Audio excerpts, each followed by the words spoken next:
Jorge Sampaoli ainda não desistiu da ideia de trabalhar no futebol brasileiro e tem um clube em especial que ele gosta do elenco. No vídeo de hoje do canal do Nicola, te conto detalhes dessa preferência do Sampaoli pelo São Paulo. Quero te contar também sobre um meia atacante que vai jogar no Lyon e que quase foi parar no Corinthians. E para fechar, preciso te atualizar sobre a situação de Vitinho, peça muito importante no time do Jorge Jesus no ano passado, mas que em 2020 parece estar ficando para escanteio.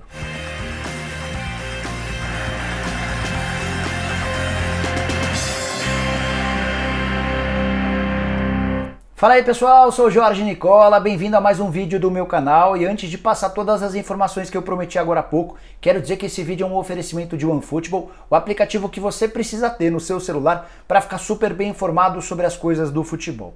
Assim que você baixar o OneFootball, sugiro que você indique o time que você torce, porque a partir daí você passa a receber todas as notificações das notícias mais importantes ligadas ou relacionadas a seu time. Para baixar o OneFootball é super fácil. Basta pegar na descrição desse vídeo o link, você baixa, ele serve para qualquer celular e é absolutamente de graça.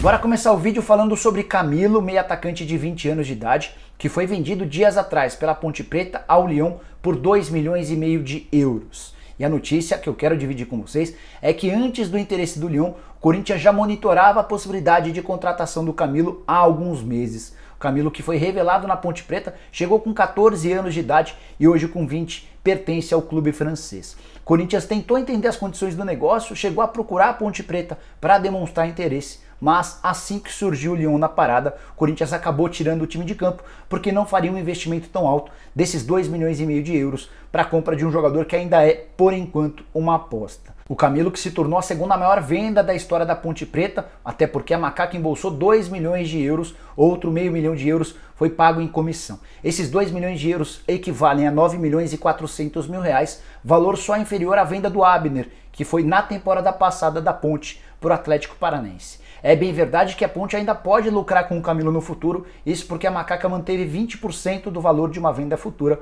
ou seja, se ele for bem no Lyon e for vendido futuramente, a Ponte fica com 20% do valor dessa revenda. Sem o Camilo, hoje o Corinthians concentra seus esforços para reforçar o time em 2 jogadores. O Ederson, que pertencia até a semana passada ao Cruzeiro e conseguiu na justiça a rescisão do contrato. Faltam pequenos detalhes burocráticos para o anúncio, além de Paulinho, volante que pertence ao Guangzhou Evergrande. E eu contei nesse vídeo, que eu vou deixar o link para você, sobre o interesse do Corinthians e também do Red Bull Bragantino em repatriar o jogador por empréstimo, se aproveitando da epidemia que está acontecendo lá na China. Quero falar agora sobre Vitinho, atacante comprado pelo Flamengo em 2018 por 45 milhões de reais. Além de nunca ter correspondido a tamanho investimento, o Vitinho vive em 2020 seu pior ano, seu pior momento com a camisa rubro-negra. Ele até foi relacionado para 4 partidas, mas nem sequer estreou. Ficou os 4 jogos no banco de reservas, numa clara demonstração de que perdeu espaço para alguns dos novos concorrentes, reforços contratados pelo Flamengo para essa temporada. Você quer uma prova disso? O Michael, comprado junto ao Goiás por 34 milhões de reais, entrou nas 4 partidas para as quais ele foi relacionado. Já o Pedro, outro reforço que chegou em janeiro, vindo da Fiorentina, atuou em 3 jogos e já tem 2 gols marcados. O Vitinho só assistiu às partidas do banco, bem diferente em relação ao ano passado, quando, por exemplo, ele teve nas 2 partidas do Flamengo no Mundial de Clubes no Catar e já havia disputado, por exemplo, os minutos finais do jogo contra o River Plate na final da Libertadores da América. O Vitinho nunca foi a primeira opção do Jorge Jesus, mas era um cara que costumava entrar. E ao que parece, nesse exato momento ele perdeu espaço junto ao português. O grande ponto é, o que fazer com o Vitinho? Negociá-lo por empréstimo é praticamente impossível, levando em consideração o altíssimo salário dele. Ele ganha algo na casa de 1 milhão de reais por mês. Recentemente, por exemplo, o nome dele teve especulado junto ao Red Bull Bragantino. Liguei para o Thiago Escuro, que é o CEO do clube, e ele disse que não há a menor possibilidade de contratar o Vitinho, ainda que por empréstimo e ainda com o Flamengo ajudando com metade dos salários, exatamente por causa dessa questão financeira desse 1 milhão de reais por mês. Pensar em vendê-lo, o Flamengo certamente teria enorme dificuldade em encontrar alguém que pagasse pelo menos metade dos 45 milhões de reais.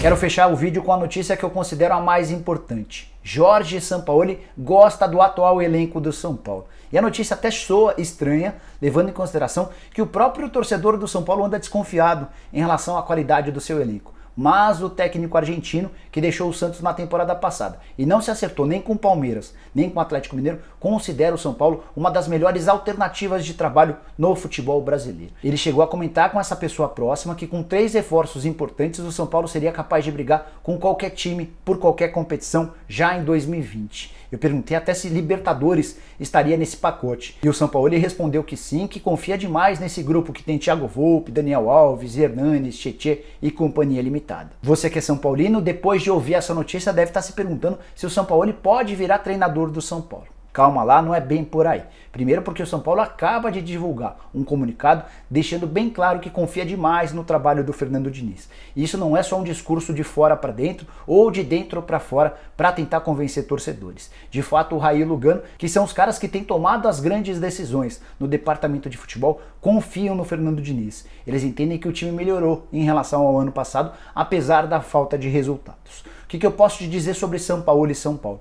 O nome dele chegou a ser sugerido por um dirigente tricolor na virada do ano, naquele momento de indefinição, se ele iria para o Palmeiras, se ele treinaria o Atlético Mineiro, mas na oportunidade o São Paulo respondeu que confiava demais no trabalho do Diniz e não houve qualquer avanço. Então não há negociação, não há conversa em andamento, o São Paulo não pode virar técnico do São Paulo nas próximas semanas. A informação que eu quero dividir com vocês é que ele gosta do elenco do São Paulo. Ele considera que esse time com pequenos enxertos pode fazer barulho no futebol brasileiro. E continuar por aqui no futebol brasileiro é uma das metas do técnico argentino. Ele acaba de comprar um terreno em Búzios, avaliado em 6 milhões de reais. Estava procurando também um apartamento no Rio de Janeiro, na cidade do Rio de Janeiro, onde ele pretendia fixar a residência. Então a ideia dele é continuar por aqui. Gostou do Campeonato Brasileiro, gostou do convívio com as pessoas, se sentiu muito mais confortável aqui do que, por exemplo, na Argentina, onde ele é olhado com bastante desconfiança, especialmente depois da péssima Copa do Mundo que fez à frente da seleção dos hermanos.